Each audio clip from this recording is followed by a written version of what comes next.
You've decided to quit. You've told your friends, you've deleted the apps, you've thrown out the junk food. Day 1, you feel amazing, like a new person. Day 2, still going strong. Day 3, things start to get a little shaky. That little voice in your head starts whispering, just one more time won't hurt. You've been so good, you deserve a little reward. Before you know it, you're right back where you started, feeling defeated and wondering, what is wrong with me?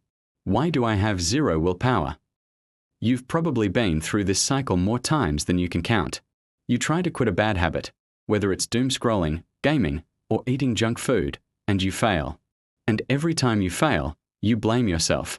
You think you're weak, lazy, or undisciplined. I see this all the time with my clients. They come to me convinced they have a character flaw, that they're fundamentally broken because they can't just stop. But what if I told you it's not a willpower problem? What if it's an economics problem? A brain economy problem? Let me explain. Your brain is constantly making economic decisions. It's weighing the cost and benefit of every single action you take. And when it comes to your habits, your brain has a very skewed sense of value. Think about it. When you're deep in a habit, you're not comparing the feeling of doing that habit to your normal, everyday state. You're comparing your normal, everyday, kind of boring state to the absolute peak excitement and stimulation you get from that habit. This is what I call the contrast trap. Imagine your daily life is a pleasant, steady 5 out of 10 on the satisfaction scale. But your favorite habit, let us say it's binge watching a thrilling TV show, shoots you up to a 10 out of 10. When you decide to quit, you're not just giving up that habit. In your brain's eyes, you re-choosing a permanent 5 over the chance of a 10. Of course your brain is going to fight that. It sees the boring reality of everyday life and compares it to the jackpot of stimulation it's used to getting. The contrast is just too huge. So, your brain screams, no deal. This is a terrible trade. It doesn't see the long-term benefits of quitting, like better health or more free time. It only sees the immediate, massive drop in pleasure. It feels like you being asked to trade a winning lottery ticket for a handful of loose change. And who would willingly make that trade? Your brain certainly won't, and that's not a moral failing, it's just basic economics. But it gets even trickier. Let's talk about something called effort inflation. Imagine that for years, getting a powerful hit of dopamine was as easy as opening your phone or reaching for a snack. The price was incredibly low. Now, when you try to quit, you have to find that same level of satisfaction through other means, like exercise, learning a skill, or building a relationship. Suddenly, the price of feeling good has skyrocketed. It requires time, effort, and patience.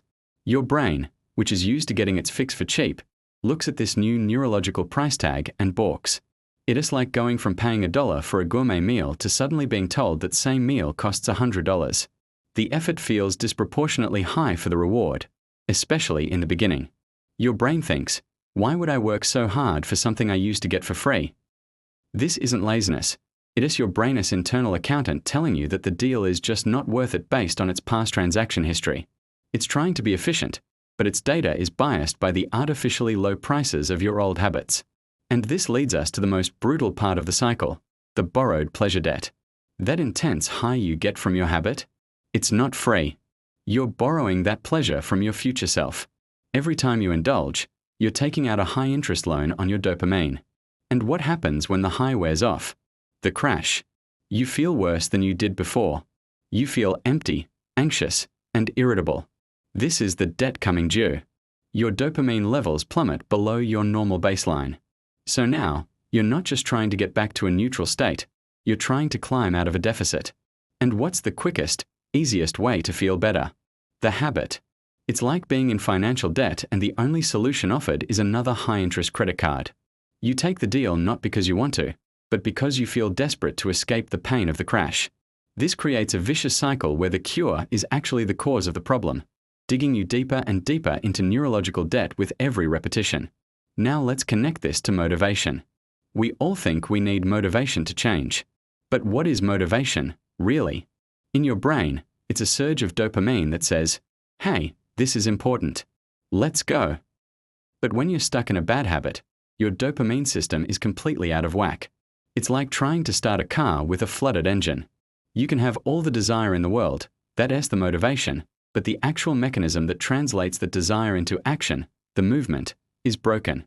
Your dopamine receptors are so desensitized from being constantly bombarded that normal, healthy activities barely register. It takes a massive, unnatural spike of stimulation just to get the engine to turn over.